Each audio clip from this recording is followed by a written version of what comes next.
जेना को डर था कि उसकी वजह से मिगाले और शिलबुंचिया भी मुसीबत में फंस सकते हैं। इसलिए उसने उम्मीद की कि आगे से दोनों उसकी जान की परवाह न करें। यह बात सुनकर मिगाले का दिल पूरी तरह टूट गया।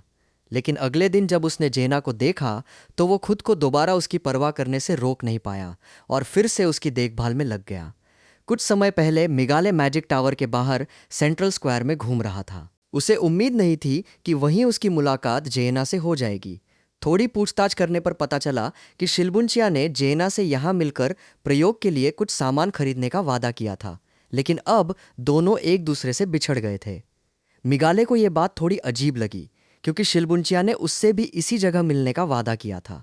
तभी उसने जेना के हाथ में पकड़ी पर्ची देखी और सब समझ गया। असल में शिलबुंचिया ने दोनों को जानबूझकर यहाँ बुलाकर उसके साथ मजाक किया था। चौराहे पर लोगों की बहुत भीड़ थी। जरा सी लापरवाही होती तो इंसान भीड़ में खो सकता था। छोटी सी जेना लोगों के बीच बड़ी मुश्किल से आगे बढ़ रही थी। जब मिगाले ने देखा कि वो लगातार उसके कदमों से पीछे छूट रही है, तो उसने बेबसी से आह भरी और अपना हाथ उसकी तरफ बढ़ा दिया। अगर तुम रास्ता भटक गई तो परेशानी हो जाएगी। थोड़ा झिझकने के बाद जेना ने उसका हाथ पकड़ लिया और उसे धन्यवाद कहा। मिगाले ने फिर भी अकड़ते हुए सफाई दी। मुझे तुम्हारे साथ घूमने का बिल्कुल मन नहीं है। मैं सिर्फ शिलबुंचिया का दिया हुआ काम पूरा कर रहा हूँ। लेकिन इतने समय बाद बाहर निकलने का मौका मिला था, इसलिए उसने आसपास देखा कि बच्चों के लिए खेलने लायक कोई चीज़ मिल सकती है या नहीं। इसके बाद उसने जेना का नाम एक डार्ट्स प्रतियोगिता में लिखवा दिया। जोरदार आवाज में घोषणा होने के बाद जेना इस प्रतियोगिता की सबसे कम उम्र की खिलाड़ी बनकर मंच पर पहुंच गई। हालांकि उसने बिना सोचे समझे प्रतियोगिता में हिस्सा ले लिया था, लेकिन अब जेना को काफी दबाव महसूस हो रहा था। असल में उसने इससे पहले कभी डार्ट्स खेला ही नहीं था। पीछे खड़ा मिगाले जोर जोर से उसका हौसला बढ़ा रहा था। आसपास के दर्शकों को भी लगा कि ये छोटी बच्ची शायद सिर्फ अनुभव लेने के लिए प्रतियोगिता में आई है। तभी जेना ने अपनी ड्रैगन आई सक्रिय कर ली। उसने बस हल्के से हाथ चलाया और डार्ट हवा को चीरता हुआ निकला और बिल्कुल निशाने के बीच जा लगा। इसके बाद दूसरा, फिर तीसरा। तीनों डार्ट एक ही जगह पर जाकर धंस गए। ये देखकर आसपास के लोग हैरानी से जेना को देखने लगे। क्या डार्ट्स प्रतियोगिता का रिकॉर्ड अब एक छोटी बच्ची तोड़ने वाली थी? मिगाले वहीं शांत खड़ा रहा। उसके लिए अपनी छोटी बहन में इतनी क्षमता होना बिल्कुल स्वाभाविक था। तभी उसने देखा कि दर्शकों की भीड़ में से एक आदमी बाहर निकलकर सामने आ रहा था। वो पिछली डार्ट्स प्रतियोगिता का चैंपियन था। वो इस बार की इनामी रकम से कुछ शराब खरीदने की उम्मीद लेकर आया था, लेकिन अचानक ये छोटी बच्ची बीच में आ गई और उसका खेल बिगाड़ दिया। जेना को अभी तक समझ नहीं आया था कि हो क्या रहा है। वो आदमी डार्ट उठाकर निशाना लगाने वाला ही था कि अचानक उसके पैर किसी चीज से उलझ गए।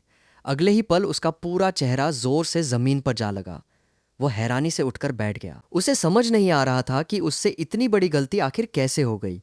लेकिन असल में यह सब मिगाले की करतूत थी। उसने अपनी जादुई शक्ति को एक अदृश्य चुंबकीय धागे की तरह इस्तेमाल किया था और दोबारा उस आदमी के पैर में उलझा दिया था। आखिरकार प्रतियोगिता का विजेता बिना किसी शक के जेना ही बनी।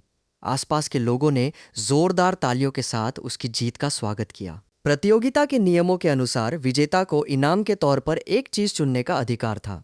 वहां जादू से सजे खजाने और कई तरह के वाद्य यंत्र मौजूद थे, लेकिन जेना को उनमें से किसी की भी जरूरत नहीं थी। उसने दूसरी दिशा में इशारा करते हुए कहा कि उसे वो चाहिए। जेना की पसंद देखकर प्रतियोगिता का संचालक थोड़ा परेशान हो गया, क्योंकि वो चीज असल में प्रतियोगिता का इनाम थी ही नहीं। वो तो सिर्फ प्रदर्शनी के लिए रखा गया एक सामान था।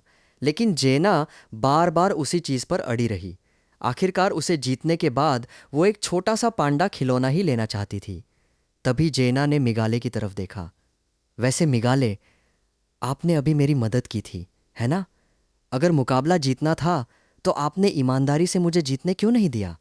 इसी समय एक अंकल ने जेना को आवाज दी। बच्ची, क्या तुम अपने बड़े भाई के साथ बाहर घूमने आई हो? जेना के मिगाले को अपना भाई मान लेने की बात सुनकर मिगाले के मन में खुशी की लहर दौड़ गई। अंकल ने जेना को एक कैंडी पकड़ा दी। जेना ने तुरंत उसे अपने मुंह में डाल लिया। उसकी जीभ पर मिठास फैल गई। अंकल ने पूछा, कैसी है? बहुत स्वादिष्ट है ना? अगर पसंद आई है तो अपने भाई से और खरीदवा लेना। जेना ने तुरंत मिगाले की तरफ देखा, लेकिन उसके कुछ बोलने से पहले ही मिगाले के चेहरे पर उम्मीद साफ दिखाई देने लगी थी। वो शायद जेना के मुंह से भैया सुनने का इंतजार कर रहा था। अंकल ने अचानक पूछा, क्या तुम्हें कहीं तकलीफ हो रही है? मिगाले को बात पसंद नहीं आई। अंकल को तुरंत एहसास हुआ कि उसने शायद गलत बात कह दी है। उसने सफाई दी कि अगर जेना अब भी उसे सम्मान से बुला रही है तो शायद दोनों के बीच रिश्ता अभी इतना करीबी नहीं है। लेकिन यह सुनकर मिगाले उल्टा गुस्सा हो गया। मैं उसका भाई हूं या नहीं, इससे क्या फर्क पड़ता है? आपको इससे कोई परेशानी है क्या? जेना को लगा कि अगर उसने अब कुछ नहीं किया तो मामला बहुत बिगड़ जाएगा। इसलिए उसने कैंडी का एक डिब्बा उठाया और जोर से कहा, मिगाले भैया, मेरे लिए ये खरीद दीजिए। मुझे इसके दूसरे फ्लेवर भी चखने हैं। क्या मैं खरीद सकती हूँ? बेचारा अंकल आखिरकार वहां से निकल पाया। वहीं जेना की बात सुनकर मिगाले के गाल खुशी से लाल हो गए। कम से कम उसने उसे दोबारा बेकाबू होने से रोक लिया था। इसके बाद मिगाले ने आसपास की लगभग सारी दुकानों को खाली कर दिया। जेना के लिए उसे जो भी चीज़ पसंद आई उसने लगभग हर चीज़ खरीद ली। मिगाले ने कहा, बहुत ज़्यादा कैंडी खाने से दांत खराब हो जाते हैं। मैं तुम्हें हर दिन सिर्फ एक कैंडी दूंगा। जेना ने पूछा, 3 क्यों नहीं? मिगाले ने तुरंत उसकी बात मान ली। अगर तुम्हें इतनी चाहिए तो रोज 2 ले लेना। मिगाले को बिल्कुल एहसास नहीं था कि जेना सिर्फ उसे खुश करने की कोशिश कर रही थी। दोनों एक जगह बैठकर आराम करने लगे। मिगाले ने जेना को एक कैंडी दी। जेना को वो फिर से बहुत स्वादिष्ट लगी। अब उसे आने वाली कैंडी का इंतजार होने लगा। आखिर मिगाले ने बहुत सारी अलग अलग किस्म की कैंडी खरीदी थी और हर एक का स्वाद जरूर अलग होगा। इसी तरह की छोटी छोटी उम्मीदों ने जेना को पहली बार खुशी का एहसास कराया, यहाँ तक कि वो अगले दिन के बारे में भी सोचने लगी। और तभी मिगाले ने अचानक एक फैसला कर लिया। वो खुद जेना को जादू सिखाएगा। जेना को यह सुनकर थोड़ा अजीब लगा। इस दुनिया में किसी जादूगर का खुद किसी दूसरे व्यक्ति को जादू सिखाना बेहद दुर्लभ बात थी, क्योंकि अपने कीमती शोध और समय को किसी दूसरे पर खर्च करना जादूगरों को बिल्कुल पसंद नहीं था। लेकिन मिगाले ने जेना को जादू सिखाने की ठान ली थी। आखिर मैजिक टावर में जीवित रहना है तो जेना को खुद की रक्षा करना सीखना ही होगा। जैसा कि सब जानते हैं, हर जादूगर की अपनी एक विशेष शक्ति होती है। मिगाले खुद आकाश तत्व का जादूगर था। वो हवा और मौसम से जुड़े जादू को नियंत्रित कर सकता था। उसने जेना की तरफ देखकर पूछा, कैसा रहेगा? क्या तुम इसे आजमाना चाहोगी?